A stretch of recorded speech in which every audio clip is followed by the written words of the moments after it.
Hello, I'm Deneen Matsuda and welcome to my channel. This is a place where we learn new math activities to help our students grow in confidence and the joy of mathematics. And we really need that more now than ever. We need to get our students off screens and on hands-on math activities. This game is called Horse Race, and it comes to us from the Boxcars and One-Eyed Jacks people. And if you're in any way uncomfortable with the term horse race, you can certainly have your students think of an alternative name for this game. It comes in this book called Stratedice, and the more recent editions are a full-size book with many more activities than what I have in mind. And they utilize these incredibly fun trays of dice called Stratedice trays.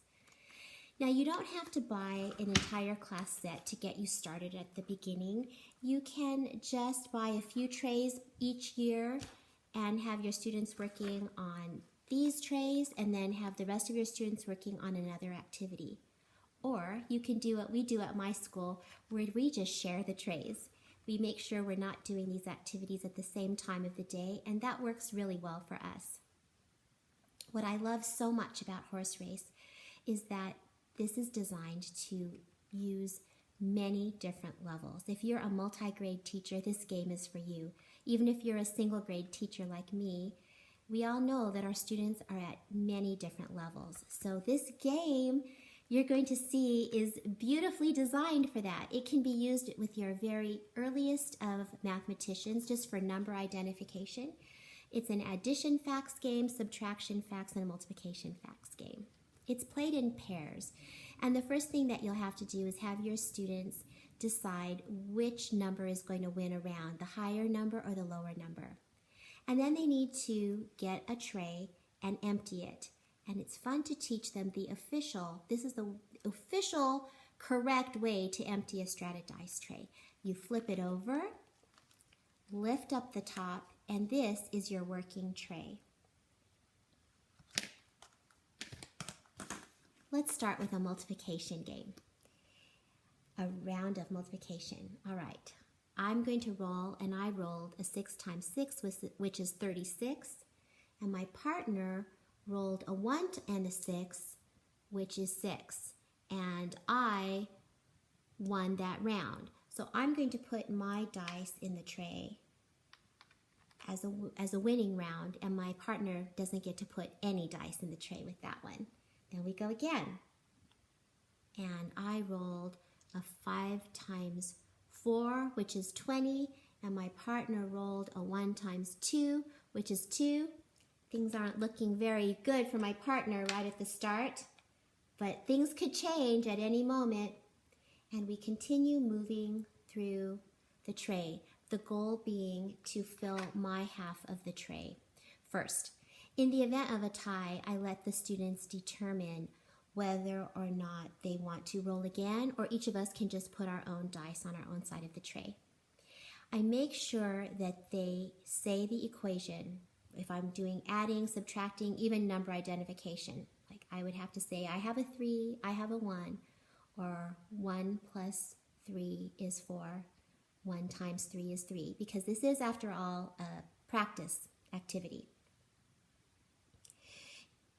You always will have those students who are more advanced along their facts knowledge. So if you're doing an addition game and you have students who already know these facts, you can have them add 3 dice together at once. Or if you're playing with multiplication, you can have them add the first 2 dice and then multiply the third, or multiply all 3 dice. I've been thinking of how we could use Horse Race in an even upper grade junior high or early algebra class, and I realized we could do it with factorials.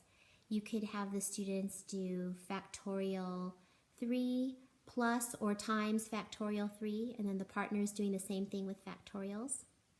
This game is even very useful in remote learning. You can have the students create their own grids, or you can create a paper grid and send that home, and you can provide them with dice, or they really only need 2 or 3 dice maximum, so they could go through their own board games at home and round them up, and they're ready for Stratedice Horse Race in breakout rooms. I hope that this week you were able to experience math joy with your students. I hope that somebody said something that was in your earshot, that you got to hear them expressing a joy of mathematics. If you had such an experience, we'd sure love to hear about it in the comments section below. This is a time when we need to be lifting each other up and helping to encourage one another. It's hard to be a teacher, and there's so much going on right now. We look at things like Pinterest and even YouTube, and we easily can think, I'm not that good. I'm not measuring up. Look at what that teacher is doing. And so today I want to affirm you. I want to tell you that you are a math person, and I want you to know that you are enough. I wish you happiness this week, and I thank you for spending this time together. Goodbye.